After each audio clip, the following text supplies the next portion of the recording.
What's going on, YouTube? It's James with ChiHammer Fantasy Battle Reports, and I got Game 3 of the Buckeyes Team Tournament 2016. First round would have been a slaughter massacre win if I didn't blow up. And somebody put a comment, I think, like the other day that said I should have just walked the goddamn Shaman out of the unit so I could have risked the move without risking my whole unit. Who would have known? Who would have known? I don't know. Anyways, round 2. We had Gunline versus Gunline, and we ended up with a draw. So, we have 2 medium wins, kind of. I would call it a medium win. So in the third round, we ended up facing off against kind of the rounder team. It's kind of the rounder team, ringer team. I don't know why I said rounder. Ringer team, because Chris from Team USA, the captain of Team USA for the ETC team, got paired up with a random guy who didn't have a team who wanted to play in the team tournament. And this guy brought out his Warriors of the Dark Gods. Well, Chris plays Vampire Coven. So they're both no range attacks. And I don't even think they have magic missiles. So basically, they're called Team No Range. And we're going up against them. They kind of got in the middle of the group as well. So we'll see how we do against them. Let's go over what we have on both sides. Well, first off, for our list, you could see it on our first video. I'm not going to go ahead and put it back up on this one because it's just kind of going over the obvious, what you'll see in a second. But for Magic, I got Fix It Up, Evil Eye, Curse of the Green Moon, and then I got another guy who's level 1 who also has Evil Eyes. So I have 2 Evil Eyes and those 3 spells. As for Chris's army, here it is. You got some Spirit Hose in the front. We got some, we have a pair of Vampire Bats on the left.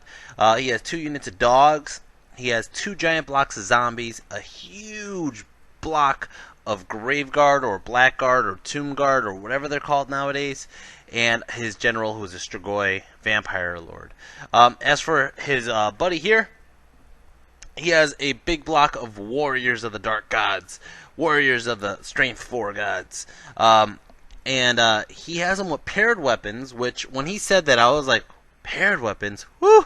We dodged a bullet there, man. Honestly, anytime I fight any Warriors of the Dark Gods army, as long as they have Strength 5 or 6, they're going to fuck me up. But when he said Strength 4 paired weapons, I was just like, that doesn't scare me. He does have his general in that unit, which could put a beat down on a lot of people. He has a unit of Once Chosen in the back left there, and then he has a unit of Crusher Knights in the front. Also, Strength 4, I believe, or maybe Strength 5, and then the other guys, I don't remember what they were, but those guys, the big block of Once Chosen is what really the power is, and I'm just like, I don't really want to deal with it. Anyways, so turn 1, deployment, they decide to just drop everything first, and this goes on what Chris said. Chris was just like, listen, they have a range advantage. They're going to go ahead and just shoot the crap out of us for a turn. We might as well just drop everything off first and just go from there. So my brother and I kind of already know this. Now, the one objective in this game is to capture the hill. There's a hill on the left side. So it's supposed to be in the middle, but I guess things got shifted around. Whatever. Ended up on the left side. We played it on the left side. So he ends up putting all his units over here. Now, my brother and I are talking about this tactically. I mean, you can see this is his vanguards with the dogs running up, and then on the left side he has his crushers and the warriors on this side. My brother and I were talking about this very specifically. Actually, I should have a picture here that kind of shows you where everything is. And what ends up happening here is we decide the 3 undead units are in the center. And the 3 undead units are the ones that, like the main blocks of undead, not the frickin' Spirit Hose and the dogs. They're the ones that kind of bother us because those are the ones that get to regenerate their lives. Whereas the warriors and the Once Chosen and the crushers don't. If they die, they die, basically. So my brother and I came up with an idea of just focusing our efforts on killing the warriors. Leave the undead for last, because the undead doesn't matter. If we weaken up a shit ton of them and then they get a good magic phase, we're kind of SOL. So that's what we're going to have to deal with. Anyways, let's go over what he did. Vampires turn 1, or Team No Range turn 1. He goes ahead and he vanguards up. He moves up everybody just in a big wave. Everybody comes up. Everybody comes up. And then basically this is how it looks. It's going to go into Magic Phase. Magic Phase, he got 6 power dice. First thing he does is he does this bubble to move everybody up, and I believe that's the only one I stopped. I think that was it. He had something else, and it didn't really matter. There wasn't really anything else he could do. If he was just going to move up further, I was going to negate what we're going to do. As you can see in this picture, guys, the ambulance came early today. Might as well look for my plug to get some energy in this computer while I do this. Alright. Alright. So, I changed the color of my screen.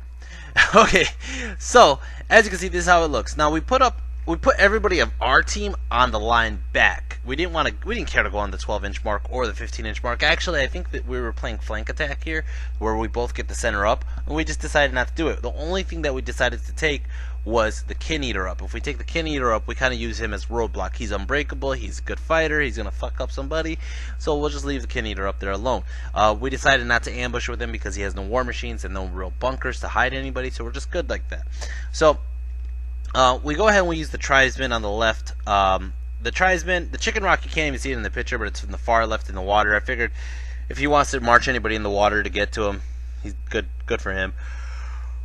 I decided, excuse me, to put my general in with the orcs with the crossbows, just because we're going to shoot a shit ton of shots, and that would leave the goblins a little bit less point heavy, because the goblins have been point heavy all 3 games. And basically this is how it looks. Anyway, it's going to go ahead and start off our turn 1. So, the Chicken Rock's just like, fuck it. I'm like, you know what? Chicken Rock doesn't have a web launcher, can't afford the web launcher upgrade, so I'm going to go ahead and just charge into those Crusher Knights.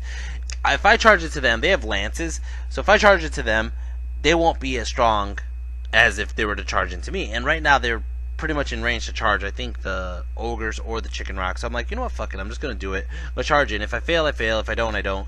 Whatever. I'm Strider. It's not going to bother me any different.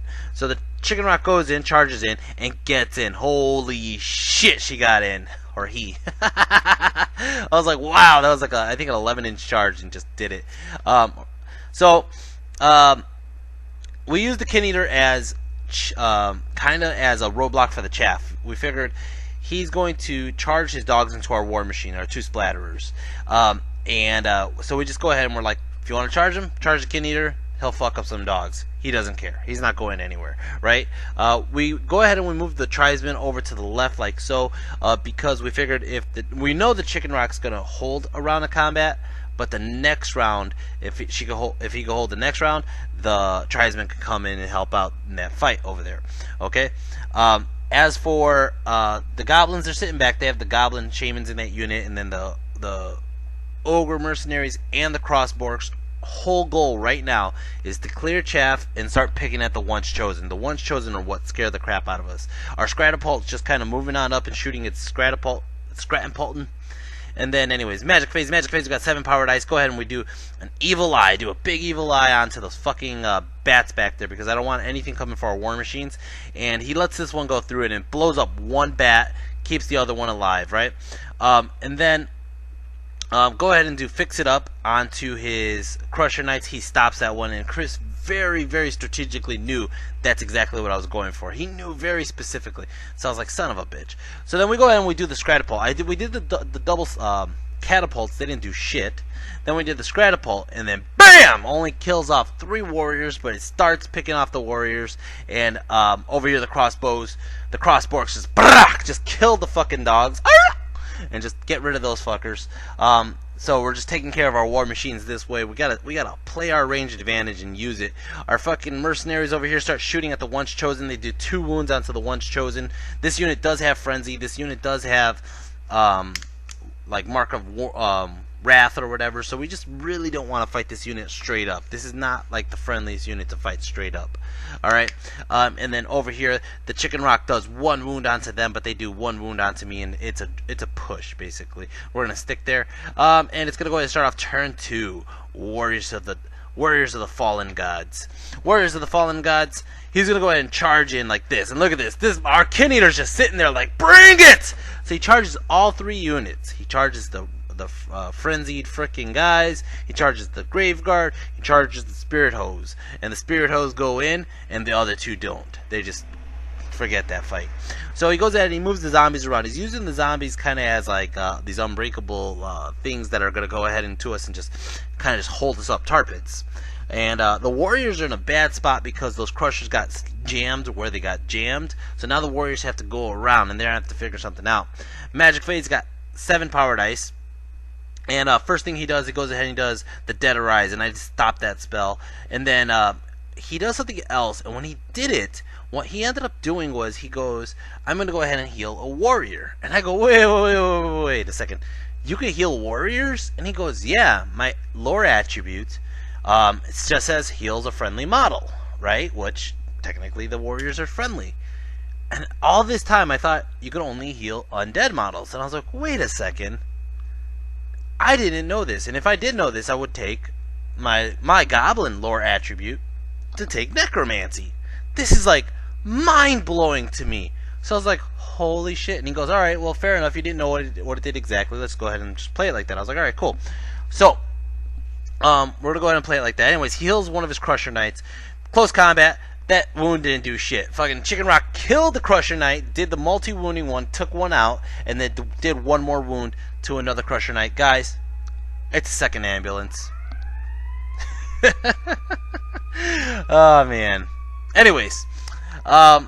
So then all of a sudden, Skarsnik on top, he's doing freaking like, well, him and Chickenhead fell off. So it's just Skarsnik. Skarsnik on top goes ahead and does another wound onto the Crusher Knights. Crusher Knights only have 4 wounds left total. They go ahead and they start racking up, not the guys on top, but the actual monsters just start racking up wounds onto the fucking Chicken Rock. Chicken Rock, I believe, still wins this combat, but barely sticks. Over here, close combat, he does 1 wound onto the Kin Eater. Kin Eater doesn't do shit, but doesn't really matter. They're not going anywhere. We tar pitted his tar pit, and it's going to go ahead and start off turn 2 ChiHammer. Turn 2 ChiHammer. This motherfucker over here, he moved a bat in the way. We couldn't charge in because that bat's in the way, so we go ahead and we charge it to the bat with the freaking ogres. Very smart move, Chris. And as you can see, we used the pig as chaff into his what are those guys called? The once chosen.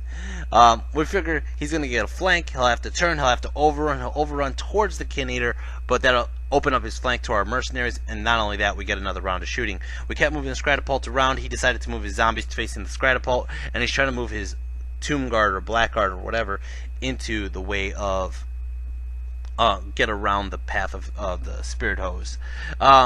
So this is kind of how it looks. I moved both my shamans out of the unit because I figured they were in danger. I don't know why I thought they were in danger. I should have just kept them in the unit. I don't know why. But I took both the goblin shamans out. I decided to move them around a little bit. I moved them back towards 12 inches away from the chicken rock in a second. You'll see why. They don't stay there, but basically you'll see why. Magic Fade's got 10 power dice. Go ahead and I do Evil Eye, and I blast some fucking zombies. I did like the cheapest version, 2 dice on a 4-up.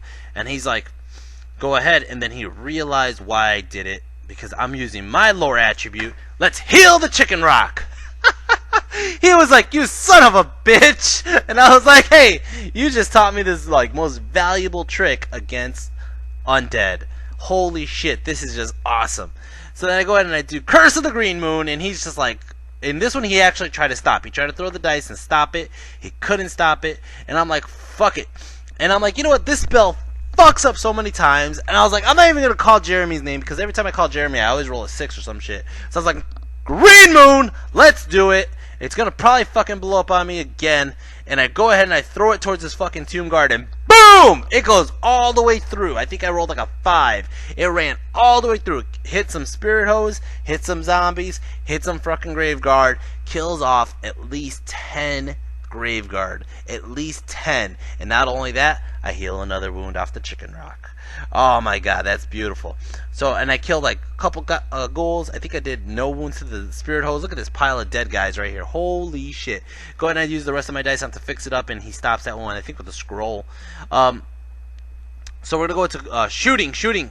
We do the Scratapult. We don't have, the Splatterers are just missing. I think they're just missing ridiculously. So we're going to go ahead and do the Scratapult right onto his warriors. It moves just a little, like 2 inches, but it hits a good chunk of them, and it peels off another, like, 6 guys. It's crazy. Crazy. Look, he has 15, 16, 17, 18, and he's left with 10. It picked off 8 guys. Holy shit. 8. long shot here, or bazooka, excuse me, bazooka here. He goes ahead and he shoots at the frickin' ones chosen, takes off one of them. The orcs pick off another one, and then the mercenaries over here pick off another one. It leaves them just with 3 left. Over here, the spirit hose only do 1 more wound, and the kin eater doesn't do anything really. Over here, close combat. Holy shit! He didn't. I don't think he killed the chicken rock, but he made me fail my stubborn check. I think I lost by 1. I think I did a wound. He did a wound, but he had a banner, and he fucking wins. I'm stubborn on a 6 only, and I fail it, and he's running, he overruns, he kills my chicken rock. Not only does he kill my chicken rock, he's getting closer to my goblins, and it's gonna start off his turn 3, and he's gonna go ahead and charge into my goblins now. Oh fuck, god damn it. I'm gonna stand and shoot. I'm like, well, fuck it, I have nothing else to do. I'm just gonna stand and shoot, and BAM! I killed one of those fucking crushers. Oh shit! A strength 3 bow got shot right in his eye.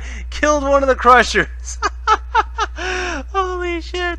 Oh man. Anyways, he's gonna get that one guy in. It still doesn't matter. But I'd rather fight 1 than 2. But anyways, over here he's gonna charge into my tribesman. And over here, he decides he's going to charge everything into the pig to try to get some advantages in movement. And this is how it looks. He charges these zombies in. And basically, so the Crusher gets in, the Warriors get in, the zombies fail, and the ones chosen are going to get into the pig. It's going to go ahead and start off Magic Phase. Magic Phase, he got 2 power dice. He needed a huge Magic Phase here, and he just did not get it. He goes ahead and he does. I can't read that spell because it's sideways on me. But he does this onto his Graveguard here to raise some bodies anyways, and he gets 5 up. And then he goes ahead and he does, I think that was it. Excuse me. I think that was it. So over here, he goes ahead and close combat. The Kin Eater actually does a wound onto the Spirit Hose. Spirit Hose end up finishing off the Kin Eater, unfortunately, and now they are finally free. Over here, I pop out my Lethal Strike Assassins, and they do 1 wound onto the Crusher Knight. The Crusher Knight goes and kills off 5 of them. I am steadfast. I stick. We're all good for a turn. I'm hoping I could just pick that guy off for 1 more turn. Over here, close combat, he ends up killing off one of our tribesmen, but he does a shit ton of attacks. I mean, they have paired weapons, they have the general with them, they have all these things going on, and they do a shit ton of attacks, but we have parry, and they only do 1 wound, or 1 guy. We go back, and holy shit, we kill off 6 of them. It was just like, you gotta be kidding me. And we're on the hill, so it's no downhill charge. He got a charge and 3 wounds and a banner. We have a banner, 6 wounds, and that's it. And then we're at rank. He's like, shit. He actually sticks, but that's just even scarier for him that he sticks. Over here, they obliterated the pig, and they're gonna have to overrun like dorks in front of the Spirit Hose. It's gonna go ahead and start off ChiHammer turn 3. ChiHammer turn 3. We're like, all right, we set it up. Let's do it. Let's charge in. So we charge the Man Eaters in here. We charge, I think I moved, where did my other shaman go? I think my other shaman panicked earlier and I don't have a picture of it. But, yeah, we just kind of move around like so. Magic Phase, I don't have magic dice. I don't know why. Again, it's like later in the day. I don't have many pictures. I'm missing pictures, what I'm doing. Anyways, Magic Phase, I go ahead and I use some spell. I forgot what the fuck I did. I think what I did was I used all our dice to dispel whatever he put up, because what he put up was a remaining play. So I did that, and that was about it. I'm pretty sure that's what it was, because he channeled, he got 3 dice, he did a remaining play spell, and then I was just like, ah, fuck it. So I used all my dice to dispel it. Uh-oh, my thing stuck. No, come on, next frame. There we go. Alright, shooting phase, Scratapult, misfire, can't shoot for this turn, takes a wound. This thing misfires. It didn't matter. This thing didn't do shit this whole game. This whole game didn't do a goddamn thing. Long shot shoots at some freaking Graveguard. Kills off 2 Graveguards. Crossbowers go and they kill off 2 more. Over here, close combat. Impact it kills off one of the freaking ones chosen. Does 2 wounds onto another guy. And then he decides to challenge with his champ. Our general accepts. Our general whoops the shit out of him. And then the other guys just pop the other one. And it just glorious mess. We're going to stick there, though, because we figured we'd just give them front charges, and there's no point of charging into the Spirit Hose, because if we do, it's just going to mess us up for a future charge on the Blackguard, and plus we have no magic weapons in that unit. Over here, his Crusher continues to kill. He kills 4 regular dudes and 1 of the assassins, and then we still stick. We're still steadfast.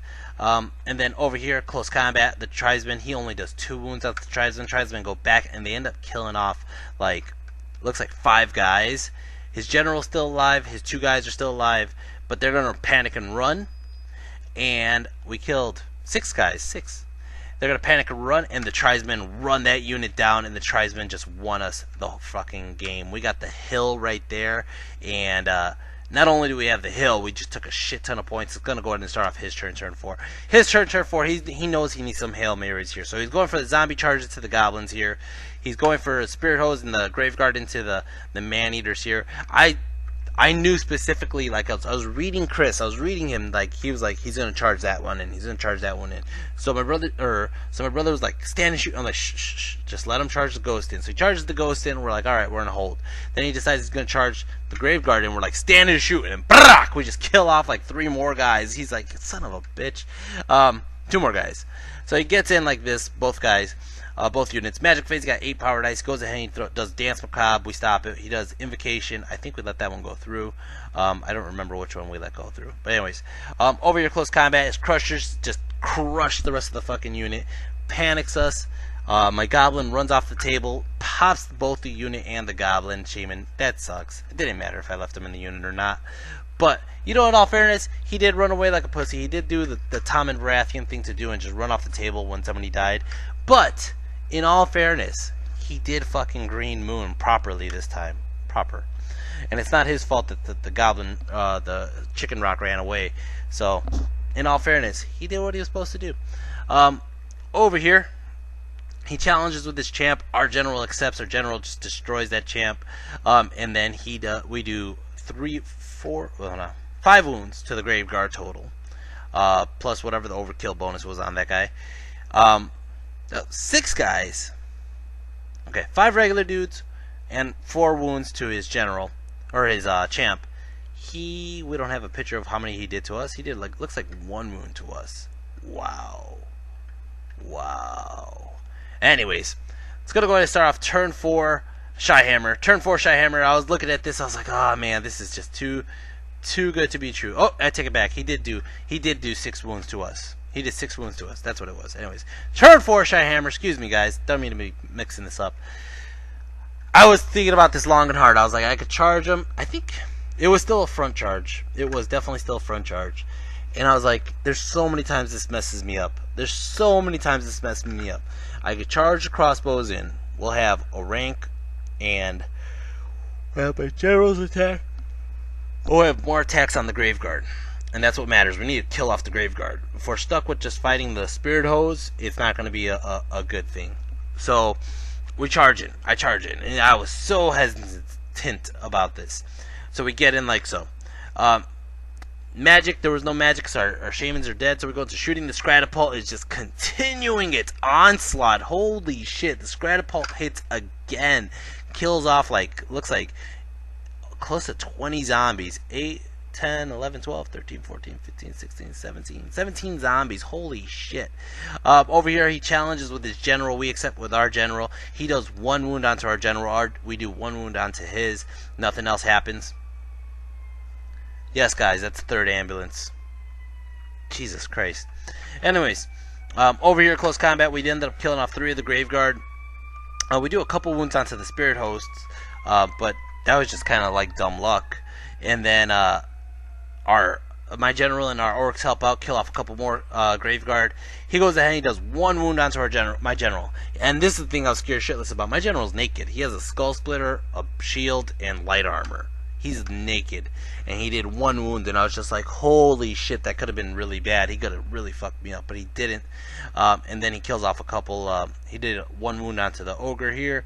And we end up doing some more wounds. Popping the whole, by the time we did combat res, charge, banner, rank, X amount of wounds, whatever, and he only did so many wounds back. He ends up losing pretty much his whole Graveguard unit. His whole Graveguard unit pops, except for his general. His general's still sticking there. He lost a couple of his spirit hose. And guys, that's the end of the game. We ran out of time, I believe. This was turn 5 or 4. Wow, that was only turn 4. We should have been able to get through 2 more turns. I think we talked it through, though. We were like, we'll eventually just take on the general eventually. And then he really can't do much else. Our tribesmen, we talked about it. We're like, we have 2 turns to bring the tribesmen over if we really wanted to kill off the zombies and the last Crusher Knight. We could have shot the last Crusher Knight. Excuse me. He ran him off the table on purpose, though, so we didn't shoot him that turn. But the following turn, we would have just shot at him. Because the Crusher Knight, I believe, only had 1 wound remaining on him. Besides that, he just had zombie blocks, and we basically won the game. So, I think it was a 13-7. We did get the objective for having the hill, so I think it was like, might have been like 14 or 15-7 or some shit like that. I don't remember specifically. I know we did win. But after all is all said and done, looking at the scores, we ended up like really in the like low middle in the scores. There were some guys who just tabled every opponent, and we just kind of fell right in the middle. So we didn't get big wins. We got like 13s or all. I think we got 13s almost every game except for the second one.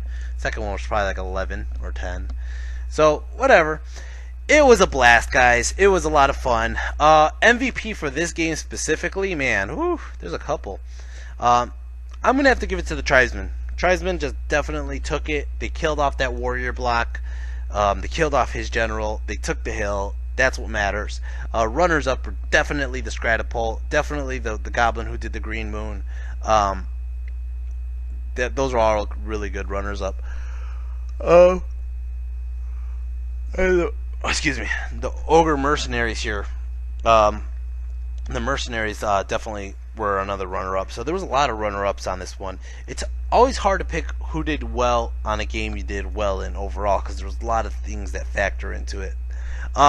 I know who the LVPs are. Those are fucking splatterers. They didn't kill shit. Not a goddamn thing. Anyways, as for points for the whole tournament, well, let's go over the closing ceremony here. As you can see, I think that might be Justin Chandler up there. I can't tell, but that's Justin Chandler up there. He's explaining to us how to put our raffle tickets into little cups. And then that's the back of the head of my brother and Fergus shooting the shit over here in Ohio. Behind me, look at that. That's Joe from ChiHammer, and that's my blurry picture of my face right there, guys.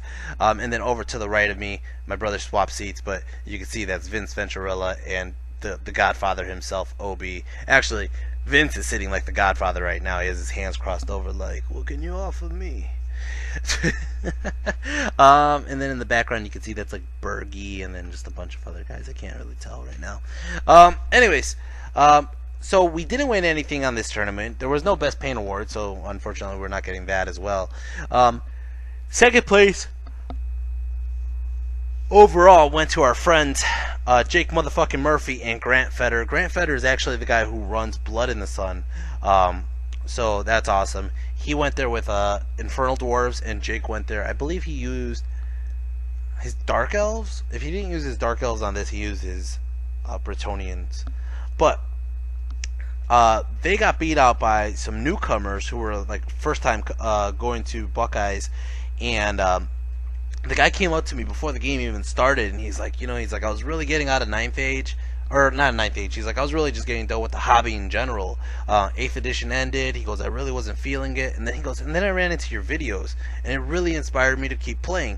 So I started playing, and he went to this tournament, and he fucking won the whole goddamn team tournament with him and his buddy there. So I know his name is Oz. I don't know what his friend's name was. They both had very similar names. I gotta pull this up. Buckeyes. Oh man, Buckeye War Score. I don't remember what his friend's name was, though. It's going to be too hard to look up. I'll get to it later.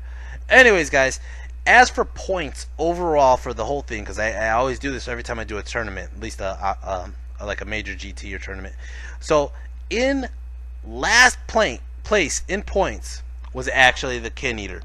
But, the Kin Eater, even though he only got a little bit of points from scraping off a freaking ghost, the Kin Eater has caused more headaches to the most of the armies more than anybody else. In the first round, he freaking tried to tar pit the clan rats. That didn't happen the way we thought, though. Second round, he caused this game of chicken with the war machines, and he ended up taking a shot for us. And then in the third game, he ended up clogging the hole right away in the beginning. So that Kin Eater, he definitely is last place, but he definitely deserves something better than that.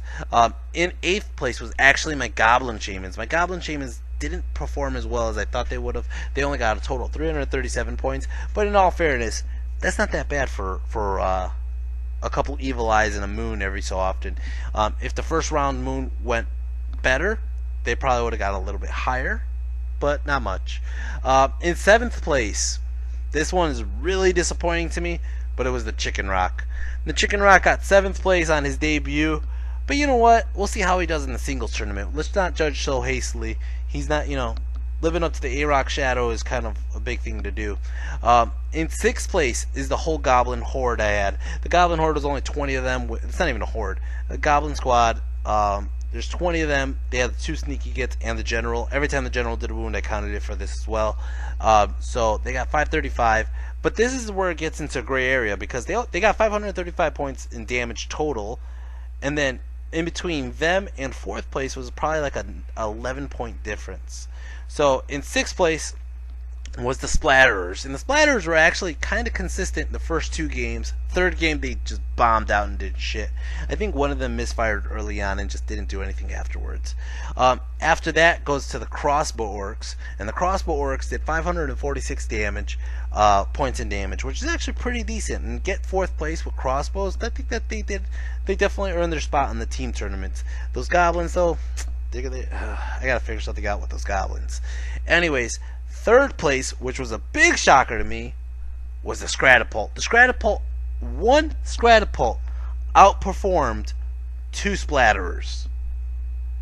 Let that sink in. One Scratapult outperformed 2 Splatterers. That's the difference between a Pie Plate and Lethal Strike. Also, my brother got that really lucky shot on a freaking Lion Chariot in game 2. Lion Chariot General. Alright. 2nd place, the Mercenary Veterans. The Mercenary Veterans racked up 812 points, which is just ridiculous. They did have my brother's general with them. They did have extra hand weapons or extra pistols with poison and ballistic skill, and they just did fine. They just crushed and did what they needed to do.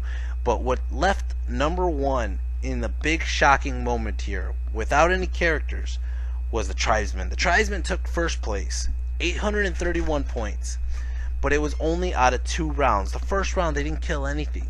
So out of 2 rounds, they killed 537 points of warriors and a bat, and 294 points of Empire halberdiers, with I think like a prelate in there or something like that, a warrior priest. That's crazy. The Tribesmen, I mean they got shot up a bit, but they really held their own. They really did well. The Mercs probably would have done better if they didn't get killed in that in the second round, or the first round in the second game. They got shot up pretty bad by organ guns and cannons and all that shit. But the Tribesmen lived, or no, they died. But or not the Tribesmen, the Mercs. Excuse me, the Mercenaries died eventually. In that second game, but the first game they got 300 points. The third game they got 500 points. 800 points is a lot of points, especially in a small game team tournament. So that's how they all did, guys. We had a blast. It was a good time. We're gonna go ahead and do. I'm excited because this is the last team tournament video I have, and we're going into Buckeye battles where all the real action happens, and you're gonna see not only the Chicken Rock, but you're gonna see the Chicken Rock and the A-Rock together teaming it up, destroying. I got 2 web launchers, I got 2 rock lavas. Let's see how this shit goes. And yeah, this is gonna be fun, guys. Alright guys, I hope you enjoy this. If you have, hit like, hit subscribe, hit share, hit whatever you need to hit something, hit your person next to you, hit the wall, hit the gym, hit the hay, hit whatever you want to hit. It's America. Well, I'm from America, so it's America. Hit something, you're free to do so. And if you're not from America, you can hit something anyways. I don't care. I won't tell anybody. You could tell me, and I won't tell anybody. But if you tell me, it's probably on the internet. Anyways, guys, I'm going to Greece. in like 2 weeks. All right, guys. So I need your help. We got, I'm going to be honest with you. Once Bitten, he made up a video, which I'll put the link down below, explaining how to tip your YouTube content providers. And I really have to say thank you to everybody who's donated money after he put up that video. It made a world of difference, and I'm really appreciative of his help and everybody who's donated money towards my Greek fund. But I'm still not there. I still have some way to go. So if you guys can, please, I am looking for, let me see. I forgot the hell I was going to, look at that, GoFundMe. I can't even remember that. Anyways, I could really use some more assistance. I'm pulling it up right now to see where we're at. So I have $390 on the GoFundMe page, not including some money that people have given me in PayPal. So overall, that puts me up about like 30% of the way to my goal, and that's great. I mean, that helps out. That helps pay for the hotel. Still need some help on the plane ticket, but guys, anything helps. Got 2 weeks. If you got $1, if you got $5, if you got $10, if you got anything more, that'd be awesome, and I'll be greatly appreciated. And I will be glad to post more videos, especially from Greece, coming up very soon. I'm gonna go ahead and try to pump out these Buckeye battles in this week and the next week, and hopefully finish them by the end of the next week, so you guys have them all there. I really wanted to get them done a little bit sooner, but it's been pushing back and back and back. It's actually pushed me back from playing regular games again, but I wanted to get you guys this information out soon. And like, subscribe, MVP. I think we're all good, guys. I'll see you guys in the next video. Take care. Buckeye battles, round 1 coming up next. See you then. Peace.